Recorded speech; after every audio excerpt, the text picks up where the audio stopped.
Hello, my name is Justin Coffey, and this is my presentation about gifts to students or staff for Educational Finance Module 11. The first thing that I want to start talking about is what actually is a gift. And so for today's presentation, we will define a gift as any goods or service provided to students or staff paid for through school funds. And there's some gray area as to what's a gift and what is maybe like school supplies. And so kind of the way that we will define a gift is anything that would go with the teacher following their termination or their leave from the school. Same thing with students. So if supplies are bought for the classroom, but those supplies would stay in the classroom after the teacher left, then we will not count those as gifts. Gifts will be anything that the teacher would take upon their termination.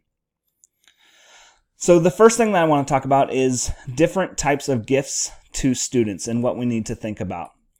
One of the types of gifts that might be given to students is fundraising initiative gifts. And this would be anytime there's a fundraiser for the school, a lot of times schools will provide incentives to help increase participation and increase the total amount fundraised by students. And so when you're thinking about gifts for this purpose, we should keep in mind that the gifts should be for participating students who meet certain criteria that would be set beforehand. Also, these gifts should be paid for with the fundraising profit. And when you keep that in mind, you'll want to make sure that the gifts are nominal in value.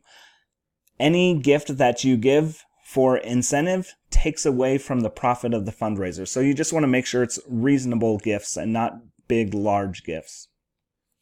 And then finally, gifts should not favor one group of students over another. The gift should be equitable and fair.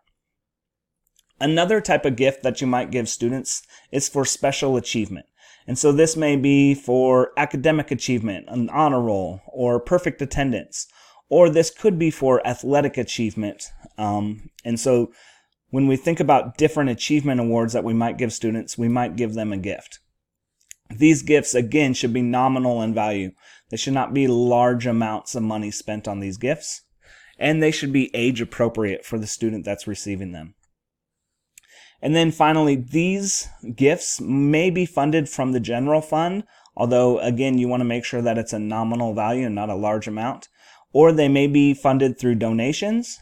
Or again, in the case of athletic achievement, these gifts may be funded through an athletic fund. So now that we've talked about students, let's talk about gift for teachers. There's several different kinds of gifts for teachers, and the first one that I want to talk about are special occasion gifts. And so these are gifts that are given to teachers to acknowledge different life events. So it might be the birth of a baby or a wedding or big life events like that. And a lot of times these are funded through dues where teachers just pay in each year to reset the fund. Or they may come from donations from outside, or teachers may raise funds based on the life events of teachers in the building. These funds should be managed by a committee. One thing that you don't want is the perception that someone is giving away these gifts in an unfair manner or playing favorites with these gifts. And so it's best to have these gifts managed by a committee, and those committees should meet at least once per year to discuss how they're going to give gifts or what gifts might be coming up, or how the fund is doing and if they need to raise more money for the fund. Besides special occasion gifts, another gift that teachers may receive is fundraising initiative gifts. So if the teachers are actually doing fundraising, then these types of gifts may be appropriate.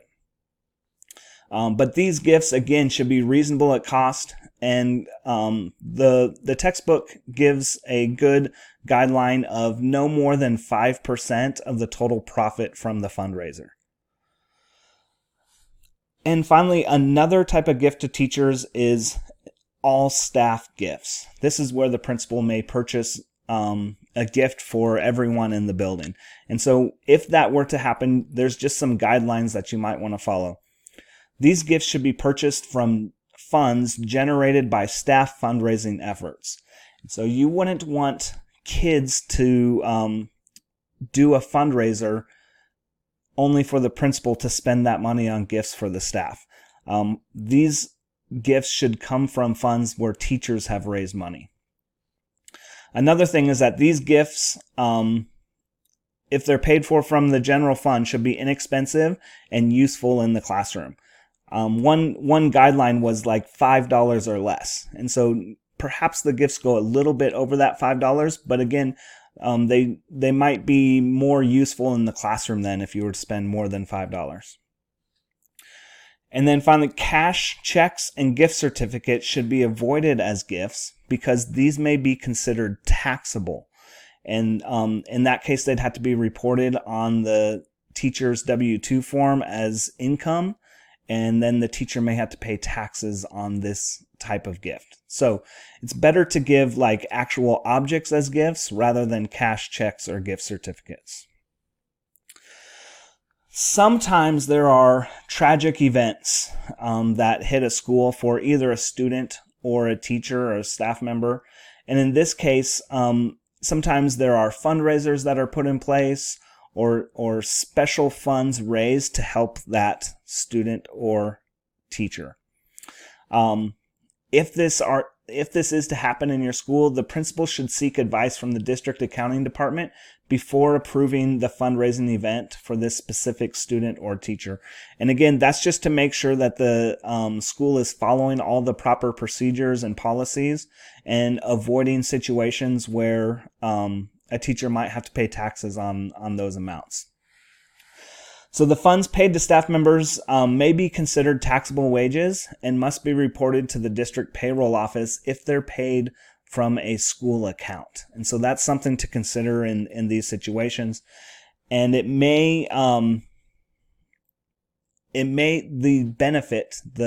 fundraiser may be able to be organized and coordinated through an outside organization like PTO, and using their funds and their bookkeeping to avoid being paid to the beneficiary through school funds and school accounts. So you might be able to avoid some of those tax questions or issues if that were to happen. But again, principals should consult with the district accounting department to make sure that this is the case and to make sure that they're doing the best thing for this student or staff member to receive these funds.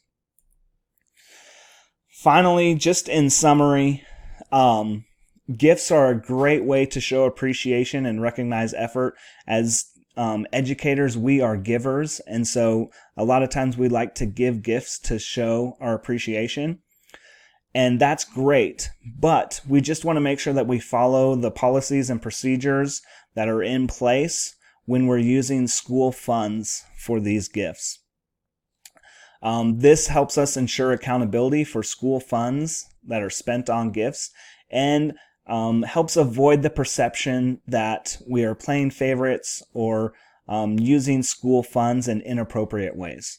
So thank you so much for listening to my presentation, and I look forward to learning from you.